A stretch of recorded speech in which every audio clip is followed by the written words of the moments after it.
hello अब कोठी ए डिपोई पर बसे मु करूस तो व्यस्त अछ कि हां हां टिके कथा थिला कौन जो लुगा धोउथिली बाथरूम रे गोड़ खसिगला गोड़ पछिगला हाथ जोर माडो की पेन होचे कोठ अछ और मुंडा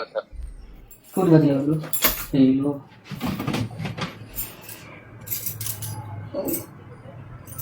तू इत्ती जोर को पड़छ मु जानि कोनी गोड़ जोर खसु कर आ कोडी गोड़ माडो कई काई गोड़ देख काट तो जी बाबा स्प्रे करचे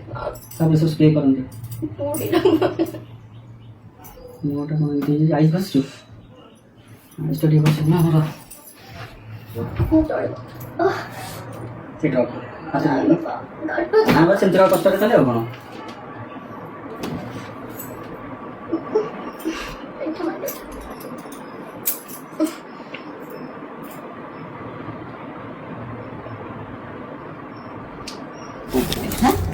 एते जर बोलो हसुछु तर ते भी नाटक बसे जे शिवको हसुची तो सब चल पड़ी आई मते जो